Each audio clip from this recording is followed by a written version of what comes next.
Eh bien bonjour à tous, aujourd'hui je vais vous parler d'un nouveau airdrop dans l'écosystème Cosmos. Et ce nouvel airdrop c'est Territory qui est réclamable depuis le 3 octobre.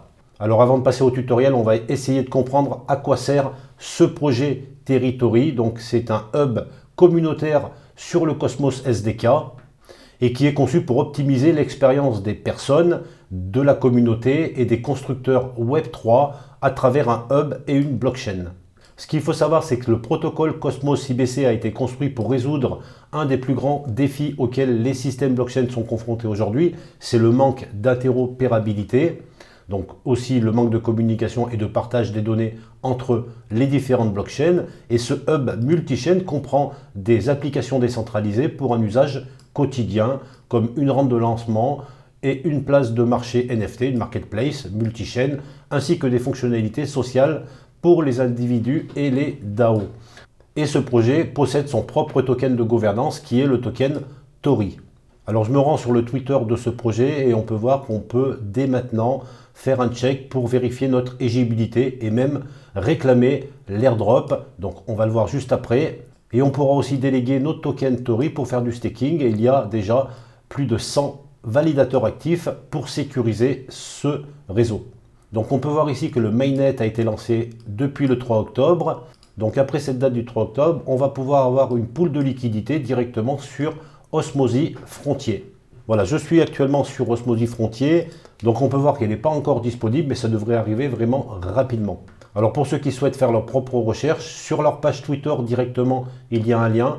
Et si on clique sur ce lien, on va voir toutes les parties intéressantes qu'on va pouvoir vérifier, le white paper, le Medium, le Discord, les différentes applications qui ont été lancées, la communauté, etc.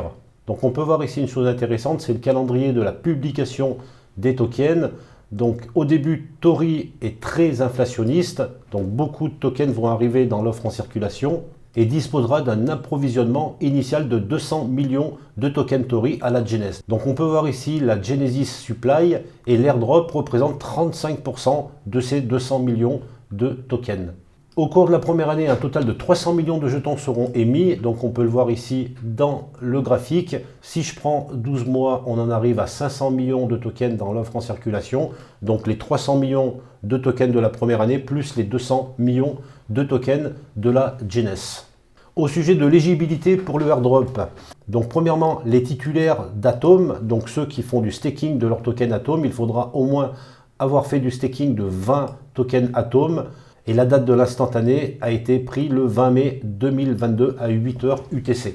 Mais aussi pour les détenteurs de Riot NFT, qui est la première collection NFT à être lancée sur ce réseau Territory. Mais il y aura aussi les détenteurs de Stargaze, de Juno, Secret et Evemos NFT.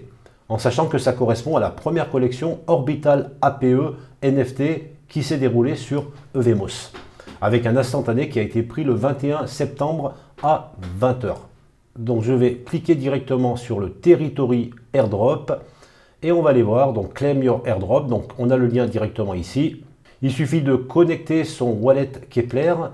Donc vous pouvez voir ici le nombre de tokens que vous avez gagné, mais vous pouvez aussi vous connecter par MetaMask si vous êtes éligible à la collection Orbital APE de Evemos. Donc je vais réclamer mon airdrop en approuvant la transaction. Alors bien sûr, vous pouvez vérifier dans votre wallet Keplr en sélectionnant le réseau Territory pour voir vos tokens qui sont disponibles. On peut les voir ici. Et là, il va falloir faire plusieurs choses. Alors normalement, ça donne de l'XP, mais il n'y a pas eu d'information pour savoir si ça va nous donner des tokens supplémentaires. Donc on peut voter à une proposal. Donc pour le moment, il n'y en a pas. On pourra aussi ajouter de la liquidité sur Osmosis, mais pour le moment, ce n'est pas encore disponible. Et dans l'état, ce que je conseille, c'est de faire du staking. Donc on va cliquer dessus directement. Ensuite, il suffit de choisir un validateur dans la liste. Alors comme d'habitude, pour participer à la décentralisation, on évite de déléguer nos tokens au top 10.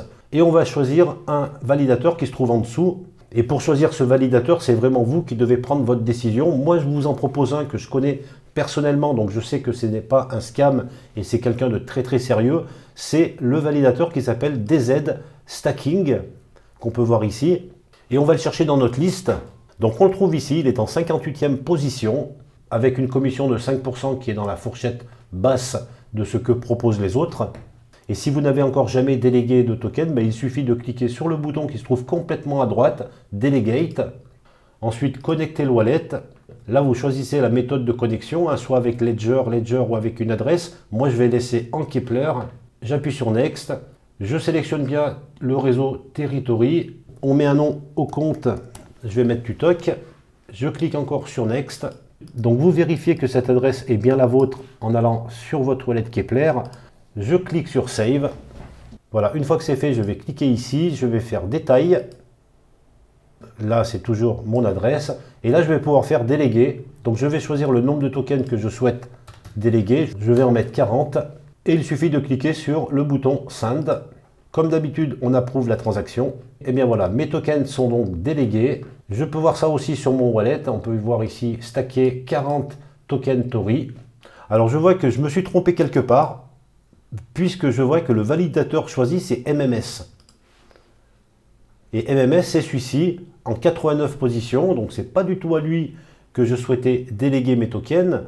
Mais je reviens sur DZ Stacking, c'était bien à lui. Alors, pour changer de validateur, justement, ça va nous faire un exercice. Je vais donc redélégate ici. Ici, je vais choisir donc un nouveau validateur que j'appelle DZ. Il est là. Je vais donc lui redéléguer mon staking. Je ne sais pas où je me suis trompé tout à l'heure, je le verrai en montant la vidéo. Donc là, c'est ma première délégation que j'ai fait. Je veux lui redéléguer tous les tokens ou seulement une partie. Je vais faire un exemple, je vais en mettre que 35. Comme ça, je vais choisir 2 validateurs. C'est bien aussi de diversifier vos différentes allocations. Et je vais faire envoyer. De nouveau, on approuve la transaction. La transaction est terminée. Et là, on peut bien voir mes différentes délégations. Donc 35 tokens Tori pour mon validateur DZ Stacking que je connais. Et j'ai laissé 5 Tori sur MMS que je ne connais pas du tout. Donc là, pareil, je pourrais redéléguer éventuellement sur un autre validateur. Voilà pour ce tuto. En plus, on a vu la fonction redélégate, donc ce n'est pas perdu.